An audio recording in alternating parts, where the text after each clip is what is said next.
bench. Cardoso with the miss. Angel Reese picks it up, what she's good at. Getting another offensive rebound. She says, give me that. How about another? Persistence trying to pay off. Jones gets a piece. Angel Reese won't give up. Jones with another block. Angel Reese didn't get humbled by a rival. She got humbled by her own teammate, Kamila Cardoso. One brutal play, one ice-cold sideline moment, and just like that, Reese went from the spotlight to a -3 against a struggling Sparks lineup. This wasn't just a bad night. It all unraveled in LA, where the tension boiled over into a full-blown chemistry meltdown that left fans cringing and the team shaken. Talking about the offensive performance from Angel Reese last night. Key word, offensive.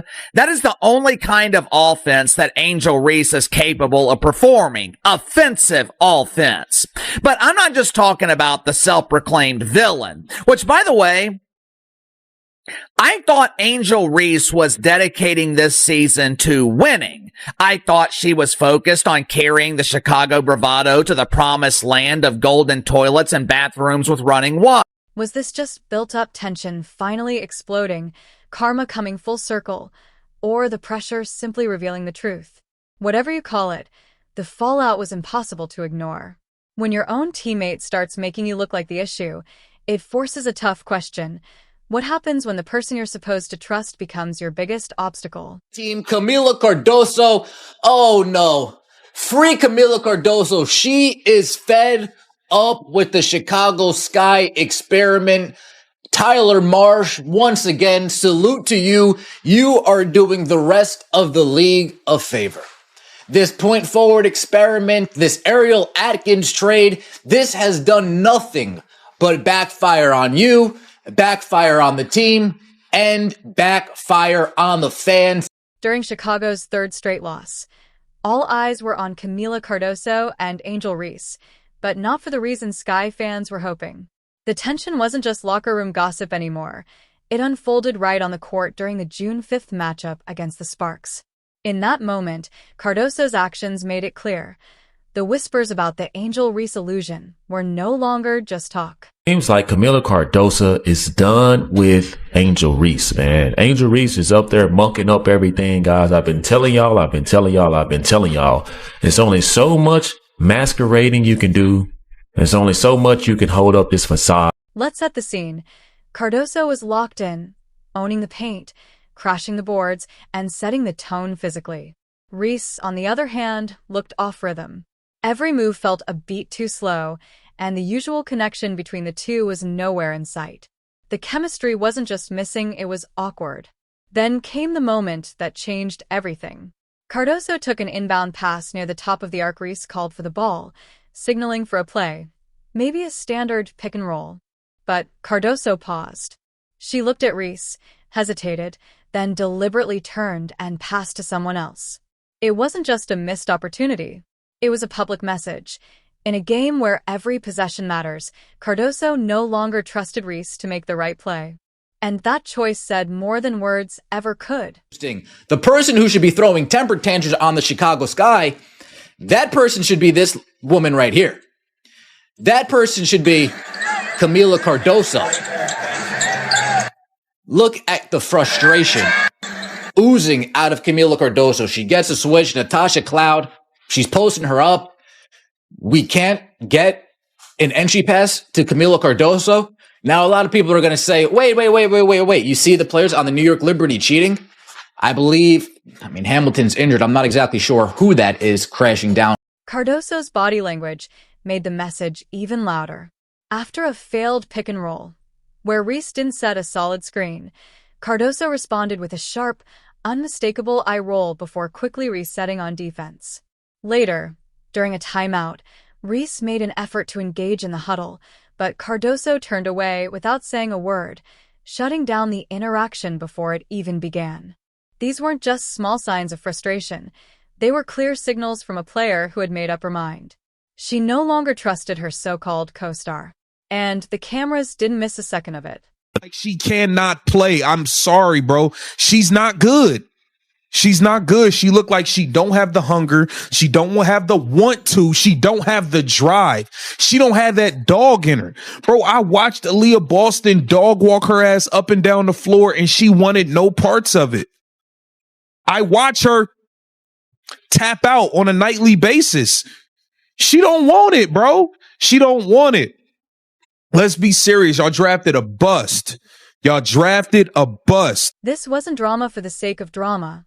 Cardoso's actions were deliberate. She's not just a dominant force in the paint. She's one of the sharpest minds on the court. By refusing to force the ball to Reese, Cardoso was sending a clear message about what the team actually needs. Instead, she started gravitating toward teammates who kept the ball moving, carving out her own space, and doing everything possible to keep the offense flowing. This wasn't about emotion, it was a strategic shift. At one point, Cardoso was literally outrunning her own teammate just to avoid the repeated breakdowns that kept happening whenever Reese had the ball in her hands. So, lads, today I'm in my green Snuggie. I'm in my green Snuggie because it was we got to talk about the meme. The meme. I'm not even going to call them a basketball team right now. I'm going to call them a meme that is a Chicago Sky because it's actually getting ridiculous. It's getting absolutely ridiculous. Fans picked up on the shift immediately. Social media lit up as comments poured in, highlighting how Cardoso was not only carrying the team on the scoreboard, but also setting the tone emotionally. As the game progressed, support for Cardoso surged, while criticism toward Reese intensified. Viewers pointed out that the offense routinely stalled when Reese was on the floor. Ball movement stopped, the energy dipped, and possessions too often ended in missed shots or sloppy turnovers. The evolving dynamic between Cardoso and Reese quickly became the headline, eclipsing everything else that happened during the game. If I'm Kamila Cardoso, I am upset with how this offense is looking.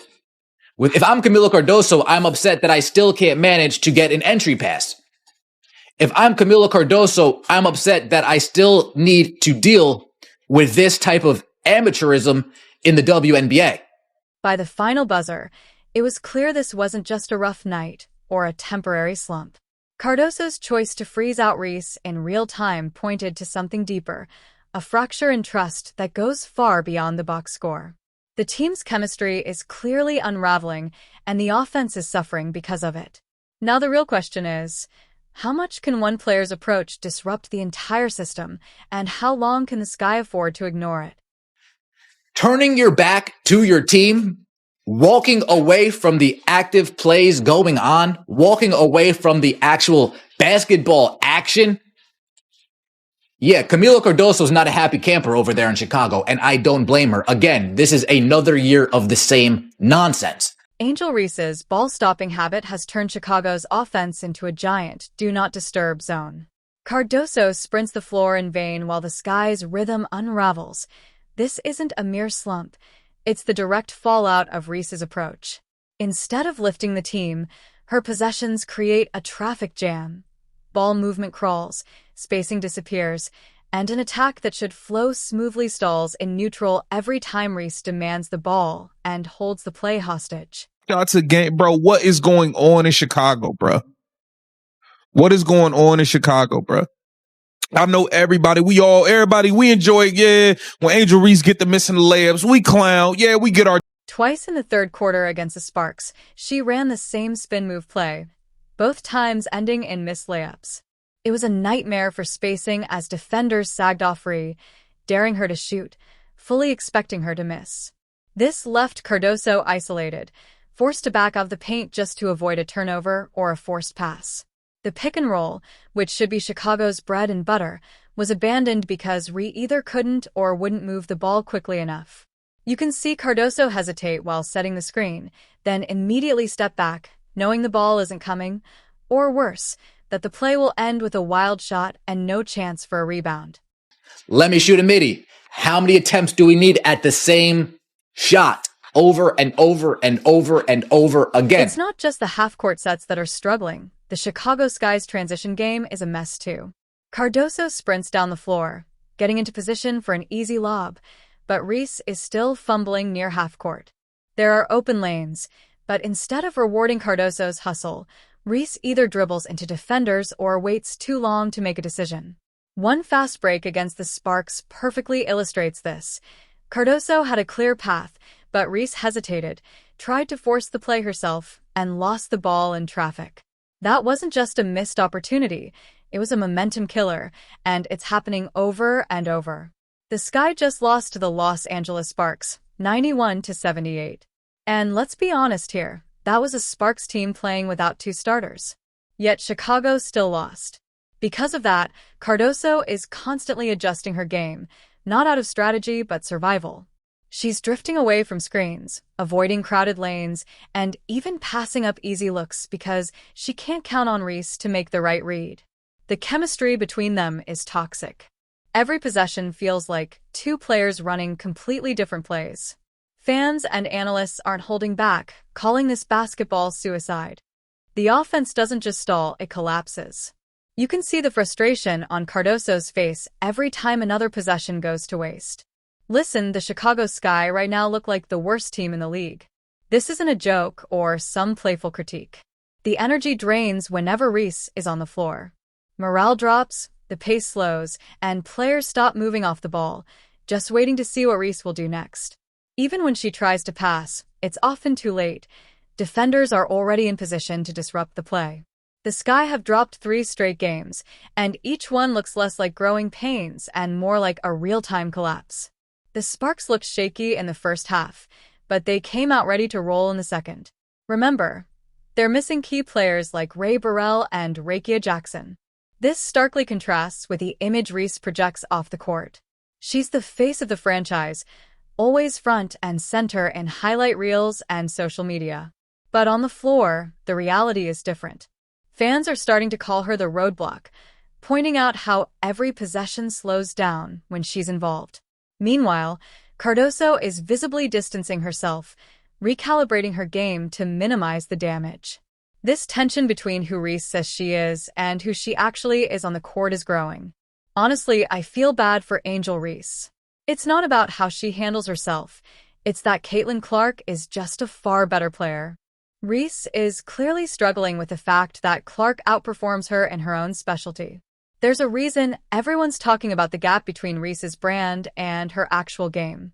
She's everywhere on social media, posing in pre-game outfits, dropping catchphrases, celebrating like she's already won. That brand worked for a while, but now the cracks are showing. The Sparks game numbers make it impossible to ignore. Her plus-minus was a confidence-shattering -3. That's not just a bad stat, it's a warning that the hype isn't matching reality. Even with struggles, Reese shows her persistence, grabbing offensive rebounds, battling for every loose ball. But the main headline now is her struggles. Opposing defenders have picked up on her tendencies, daring her to take low-percentage shots and watching her miss layups that should be automatic. Teams have adjusted their entire defensive schemes to exploit her weaknesses, and it's working. The confidence Reese displays online isn't translating to the scoreboard. When you watch the Sky, defenders sag off her, clog the paint, and force her into tough spots. Instead of stepping up, she's getting baited into mistakes, and the whole league is noticing.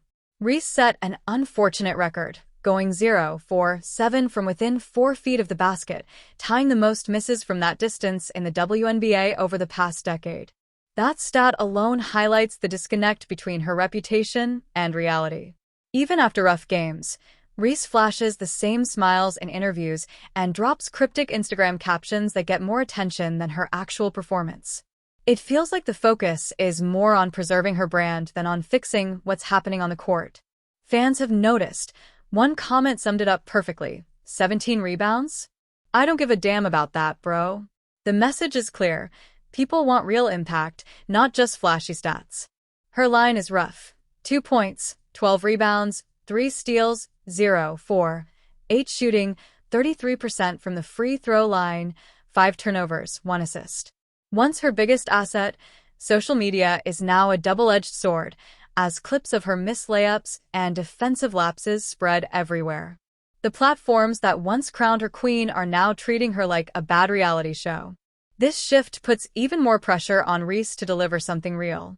The hype machine that built her up is fueling the backlash, and it's bleeding into how people view the entire Chicago Sky organization. The team is awful, really bad. They're 0-3, with only the Connecticut Sun worse off, and that team has basically dismantled their roster. Inside the locker room, this perception shift is starting to hurt. When the player with the most attention seems more invested in her brand than in solving the team's problems, it damages chemistry. The Sky are struggling to find rhythm, and every viral clip just adds tension. Analysts echo what fans think. Reese's focus on self-promotion makes her look like she's playing for herself, not the team. Let's be real. This isn't even a rivalry. Losing by 35 points to the Indiana Fever is on a whole different level than what's happening here. And as much as we love Angel Reese because she is special, she's not Caitlin Clark. Clark is on a different level. Angel Reese can rebound, sure. But the real question is, can she close the gap between her brand and her actual game? Can she shift focus, step up when it counts, and become the player her team needs? Or will the Sky keep sinking while the spotlight stays fixed on her image? The next few games will tell. Will she back up the hype? Or will this disconnect keep dragging the team down? Let's give her some time, but 5 for 22 shooting? That's just 22%. Yikes. Who's smiling about all this? That's right, Angel Reese. Her struggles are front and center as the Sky drop 3 straight, including the 91-78 loss to the Sparks. The numbers don't lie, and fans are asking if her presence is helping or hurting the team. Can Reese realign her brand with her game before the season slips away? Let me know in the comments. Should the Sky bench Reese or change the offense to work around her? Hit like if you want more honest WNBA breakdowns, and don't forget to subscribe for the latest updates and real talk on your favorite teams.